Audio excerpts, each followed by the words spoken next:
If you are a midlife woman or you're coming up on this powerful season of growth, this is the podcast for you. Welcome to Unraveling Together. I'm Samantha Graber, also known as Dr. Sam, seasoned holistic health physician and woman in the midst of midlife's unraveling. Unraveling Together is a place we talk about the things we just don't talk about, but so desperately need to as women. Together we untangle ourselves from our pasts and weave a beautiful web for a future we so deeply desire to bring to life.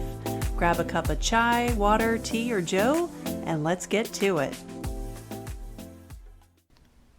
If your waist is expanding and your energy is plummeting, and all in all, you just don't feel like you, please hear this. You are not broken. You're most likely in perimenopause, and that very natural stage in a woman's life, coupled with a common metabolic issue, added to the constant state of stress we women experience, is the root cause of this troubling trio. It boils down to biochemistry. I know, snore, right? But stick with me for a hot minute. There are thousands of metabolic chemical interactions happening in your body at any given moment. To attempt to rattle them off would be rather futile and take me a few days, so I will spare you the details. But I do want you to be aware of a few specific interactions for our discussion. Cool thing is, you don't need to know them in detail or even have a cursory understanding for them to be humming along, doing their thing. Now, I, for one, am absolutely thrilled that I do not need to understand the intricacies of electrical engineering to flip on a switch and have light. Likewise, we don't have to understand the inner workings of human metabolism to flip on the switch for health and excess fat loss. I'm going to compress a ton of biochemistry into this episode, and I promise it will be as non-boring as possible. There are certain things we need to talk about before we talk about metabolism and how it affects our weight. If you're like the vast majority of midlife women I know, you've noticed a little more padding around your midsection, and what you used to do to get rid of it isn't working. Not in the least. Now, we pack on body fat during midlife for a few reasons, and all but a few of those reasons are hormonal in nature. Yes, you are, in fact, hormonal. We all are.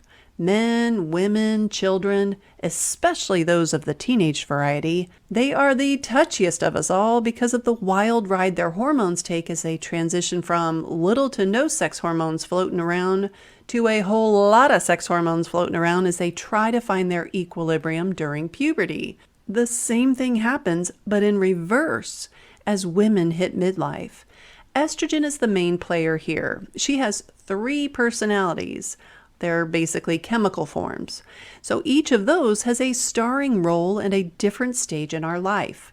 One is more dominant during pregnancy, another during our reproductive years, and yet another during our wisdom years after our menopause. When we are in our reproductive phase, the main player is estradiol, and she is made in the ovaries. When our ovaries go into retirement and are no longer interested in propagating the species, our estrogen profile switches to a more estrone-dominant lead. Interesting fact to bring up. The reason we put on fat around our midsection as we hit midlife is that body fat produces estrone, and as the ovaries start to plan their retirement party, body fat gets the nod. Our adrenals add some estrogen to the mix, all 3 variants, but all too often they're too exhausted from fighting off the dragons we slay day after day to make much in the way of a contribution. Body fat has to make up the difference. More demand, more supply. See, as we switch from one estrogen-leading lady to another, our cells go into a detox of sorts. As cells are coming off the dependence on estradiol and switching over to estrone, which is many times less potent and much less prevalent, our cells can go through withdrawals. But they are designed for this. And when all other hormones are in sync, playing well with one another, women transition through menopause with ease. It is when our hormonic symphony is out of tune that we have menopausal symptoms. These symptoms are not normal, but they are oh so common because most women arrive at perimenopause absolutely exhausted, insulin resistant, and emotionally distraught. Here's where the sex hormones and our metabolic hormones play a role in how and where we store our body fat. Just as most things Mother Nature reigns over, our hormones have a hierarchy. As well, all things nature are not 100% cut and dry. For the most part, oxytocin is at the top of the hormonal hierarchy due to the fact that upping our oxytocin helps optimize the other hormones listed. Cortisol takes priority over insulin and our sex hormones because what is best for the species when cortisol is on scene is survival. Survival trumps sex every time. Now, insulin is the hormone that tells our cells to store nutrients and energy or to shunt nutrients elsewhere. It works beautifully until it falls off the rails. This derailment is known as insulin resistance. In short, insulin resistance occurs when cells develop selective hearing to hormonal signals telling the cell to burn fuel for energy or to store it. It is estimated that 88% of American adults are insulin resistant. 88%!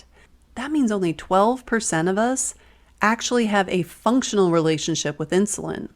Now, this insulin resistance stems from what we eat and the fact that when we follow conventional wisdom, we are grazing all day long. I'll dive deeper into this phenomenon within this series, but for now, this explanation will suffice. Getting to the root of the problem. In the case of our metabolism gone awry, the initial issues don't seem to be related to your blood sugar levels, but this is where it all starts. The underlying metabolism derailment shows up as high LDL, high triglycerides, high blood pressure, an expanding waistline, crummy energy, and low protective cholesterol, or that HDL.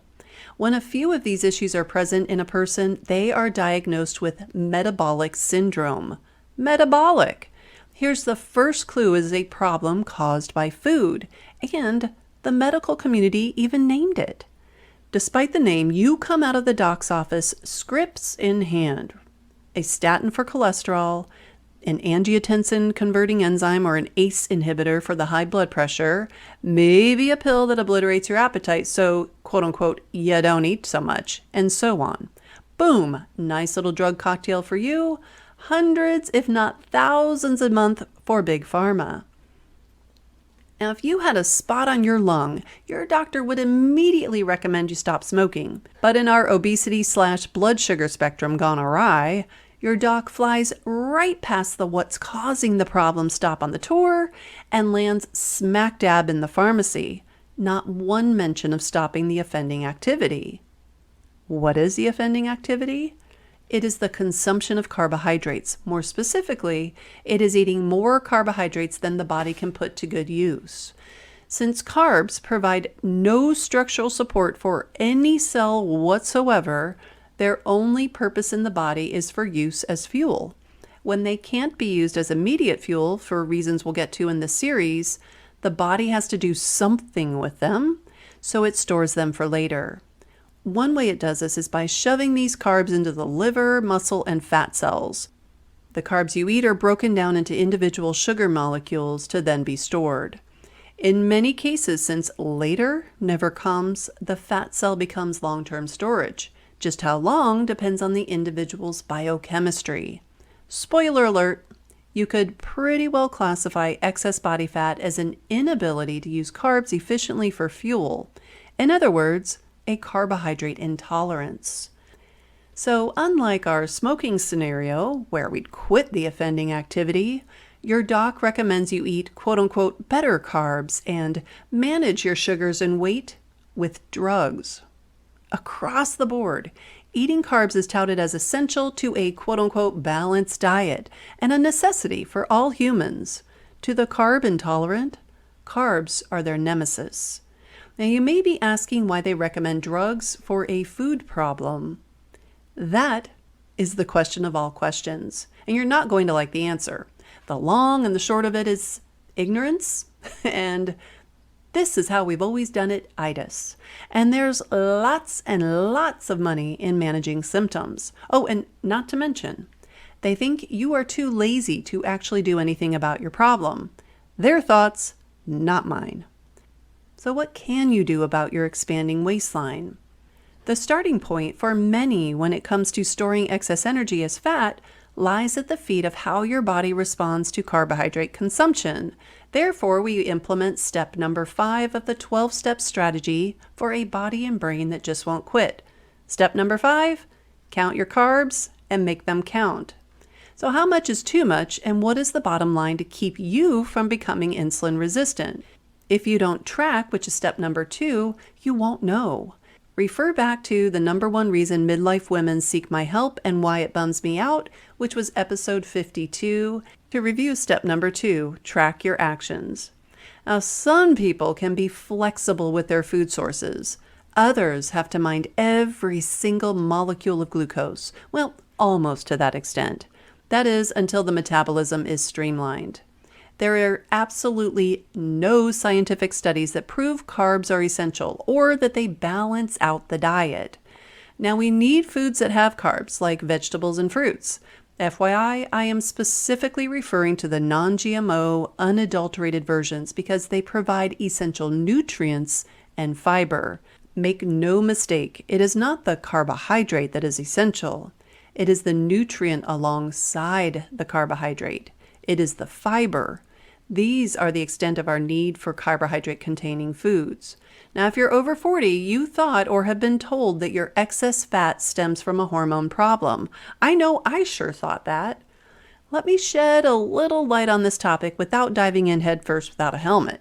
Technically, again, you do suffer from a hormone problem. It's just not necessarily one of the few in the crosshairs of conventional wisdom. One of the crux manifestations of said hormone issue is that insulin resistance leads to your blood glucose level not being maintained in the healthy range. This, in turn, leads to metabolic syndrome, which ultimately leads to diabetes type 2, as well as a whole host of other named chronic diseases. This transition from metabolic syndrome into type 2 diabetes usually happens within 5 years after metabolic syndrome sets in. And I know this is a little nerdy, but I also know that the better you understand how your body works, the better you can care for it, just like anything in life. But hello, your body, your most important asset. This leads into step number 6, favor fat. Now, step number 6 is the most confusing for people because literally we need to be in a recovery group for this one. If you're over 40 like me, you grew up in the low-fat, non-fat craze. It was crammed down our throats that fat made us fat and clogged our arteries like it was on some murderous rampage. I shudder at the memory of eating rice cakes and non-fat cookies. I mean, what is the point of living if all we get to eat is that cardboard? Ugh. So we've been led to believe, and still are, that animal sources of natural fats are out to kill us, and seed oils that are refined, bleached, and deodorized are better for us than nature. The fat kills belief has been refuted over and over again. Despite that victory, the public is still being misled to believe that fat and cholesterol are public enemies number 1 and 2. Not true. You need to favor healing fats like coconut oil, ghee, and butter, leaving seed and grain oils on the shelf. They don't belong in our bodies. There's no such thing as a canola. It was created in a lab to be a cheap alternative to real oil, and it does not spoil. If you want to stop your waistline's expansion and stack the fat loss deck in your favor, grab my top 10 tips to jumpstart your sluggish metabolism, then take immediate action, which was step number 1 of the 12-step strategy for a body and brain that just won't quit. Subscribe to ensure you don't miss the next episode of the Unraveling Together podcast. In the upcoming episodes, I'll be sharing the remaining 7 steps of my 12-step strategy for a body and brain that just won't quit, so you can tap into your body's inborn ability to burn up the excess energy it has stored for a rainy day. That likely never comes, especially when we follow conventional wisdom. Until next time, take good care of yourself and each other. Thank you for joining me on the Unraveling Together podcast. I'd love to turn this thing we've got into a dialogue. Follow me on LinkedIn at Dr. Sam Graber, where we can have conversations about all things midlife, perimenopause, and finding meaning through it all. If you want a deeper dive into exploring your midlife experience, consider joining the Unraveling Together community of rebellious midlife women. It is there that we roll up our sleeves and do the work. Unraveling Together is a resource hub, roadmap, and online coaching community curated by yours truly. We are navigating this time called midlife together, for we truly believe we are stronger together. And when unravelers are in need of an assist, they have all of us there alongside them.